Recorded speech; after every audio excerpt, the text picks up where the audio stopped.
വാഹനങ്ങൾ പൂർണ്ണമായും നിരോധിച്ചിട്ടില്ലെങ്കിലും ഈ മേഖലയിൽ നിരവധി മാറ്റങ്ങൾ സംഭവിക്കുന്നുണ്ട്. അതിന്റെ വിശദാംശങ്ങൾ താഴെ നൽകുന്നു. പ്രധാന വിവരങ്ങൾ. നിരോധനത്തിന്റെ സാധ്യത. ഇന്ത്യയിലെ പ്രധാന നഗരങ്ങളിൽ 2027 ഓടെ ഡീസൽ വാഹനങ്ങളുടെ വിൽപ്പന ഗണ്യമായി കുറയ്ക്കാൻ സർക്കാർ പദ്ധതിയിടുന്നു. ഇത് പൂർണ്ണമായ നിരോധനമല്ലെങ്കിലും ഡീസൽ വാഹനങ്ങളുടെ ഉപയോഗം കുറയ്ക്കുക എന്നതാണ് ലക്ഷ്യം. വായുമലിനീകരണം കുറയ്ക്കുക, ഇലക്ട്രിക് വാഹനങ്ങളുടെ ഉപയോഗം പ്രോത്സാഹിപ്പിക്കുക എന്നിവയാണ് ഇതിന്റെ പ്രധാന ലക്ഷ്യങ്ങൾ. കാരണങ്ങൾ.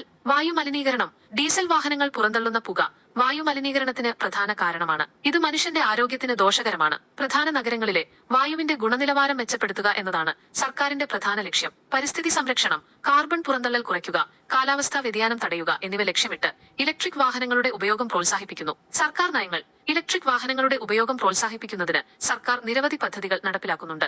ഡീസൽ വാഹനങ്ങൾക്ക് കർശനമായ നിയമങ്ങൾ കൊണ്ടുവരാനും സാധ്യതയുണ്ട്. നിലവിലെ അവസ്ഥ. ഡൽഹി NCR മേഖലയിൽ 10 വർഷം പഴക്കമുള്ള ഡീസൽ വാഹനങ്ങൾക്കും 15 വർഷം പഴക്കമുള്ള പെട്രോൾ വാഹനങ്ങൾക്കും നിയന്ത്രണങ്ങളുണ്ട്. ഇന്ത്യയിലെ പ്രധാന വാഹന നിർമ്മാതാക്കൾ ഡീസൽ വാഹനങ്ങളുടെ ഉത്പാദനം കുറയ്ക്കാൻ തുടങ്ങിയിട്ടുണ്ട്.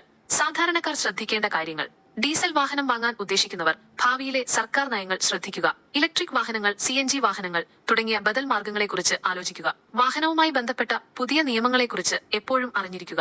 ഇന്ത്യൻ സർക്കാർ വായു മലിനീകരണം കുറയ്ക്കുന്നതിനും പരിസ്ഥിതി സംരക്ഷിക്കുന്നതിനും കൂടുതൽ പ്രാധാന്യം നൽകുന്നു. അതിനാൽ ഡീസൽ വാഹനങ്ങളുടെ ഉപയോഗം കുറയ്ക്കാനുള്ള സാധ്യതകൾ വളരെ കൂടുതലാണ്. CNGയും ഇലക്ട്രിക് വാഹനങ്ങളും താരതമ്യം ചെയ്യുമ്പോൾ ഓരോന്നിനും അതിന്റേതായ ഗുണങ്ങളും ദോഷങ്ങളുമുണ്ട്. നിങ്ങളുടെ ആവശ്യങ്ങൾക്കും സാഹചര്യങ്ങൾക്കും അനുസരിച്ച് ഏതാണ് നല്ലതെന്ന് തീരുമാനിക്കാം. CNG വാഹനങ്ങളുടെ ഗുണങ്ങൾ.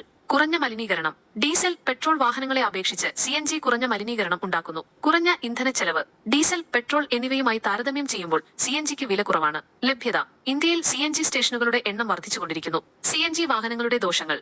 പരിമിതമായ സ്റ്റേഷനുകൾ. എല്ലാ സ്ഥലങ്ങളിലും CNG സ്റ്റേഷനുകൾ ലഭ്യമല്ല. കുറഞ്ഞ പ്രകടനം. ഡീസൽ, പെട്രോൾ വാഹനങ്ങളെ അപേക്ഷിച്ച് CNG വാഹനങ്ങളുടെ പ്രകടനം കുറവാണ്. ഉയർന്ന പ്രാരംഭ ചെലവ്. CNG കിറ്റുകളുടെ ചെലവ് കൂടുതലാണ്. ഇലക്ട്രിക് വാഹനങ്ങളുടെ ഗുണങ്ങൾ. 0 മലിനീകരണം. ഇലക്ട്രിക് വാഹനങ്ങൾ മലിനീകരണം ഉണ്ടാക്കുന്നില്ല. കുറഞ്ഞ പ്രവർത്തന ചിലവ്. ദീർഘകാലാടിസ്ഥാനത്തിൽ ഇലക്ട്രിക് വാഹനങ്ങളുടെ പ്രവർത്തന ചിലവ് കുറവാണ്. സർക്കാർ പ്രോത്സാഹനം.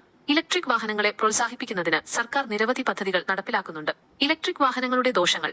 ചാർജിംഗ് സൗകര്യങ്ങൾ. ചാർജിംഗ് സ്റ്റേഷനുകളുടെ എണ്ണം പരിമിതമാണ്. ഉയർന്ന പ്രാരംഭ ചിലവ്. ഇലക്ട്രിക് വാഹനങ്ങളുടെ വില കൂടുതലാണ്. കൂടിയ ചാർജിംഗ് സമയം. ഇലക്ട്രിക് വാഹനങ്ങൾ ചാർജ് ചെയ്യാൻ കൂടുതൽ സമയം എടുക്കുന്നു. ഏതാണ് നല്ലത്?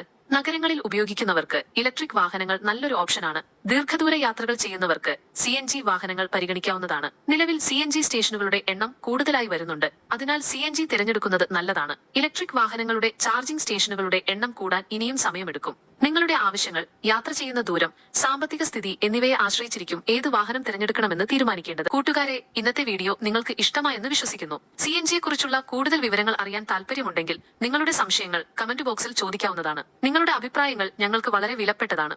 ഈ വീഡിയോ നിങ്ങൾക്ക് ഇഷ്ടപ്പെട്ടെങ്കിൽ തീർച്ചയായും ലൈക്ക് ചെയ്യാനും നിങ്ങളുടെ സുഹൃത്തുക്കളുമായി ഷെയർ ചെയ്യാനും മറക്കരുത്. കൂടുതൽ വിവരങ്ങൾക്കും രസകരമായ വീഡിയോകൾക്കുമായി ഞങ്ങളുടെ ചാനൽ സബ്സ്ക്രൈബ് ചെയ്യുക. അടുത്ത വീഡിയോയിൽ കൂടുതൽ വിവരങ്ങളുമായി വീണ്ടും കാണാം. അതുവരെ എല്ലാവർക്കും ബൈ. നന്ദി.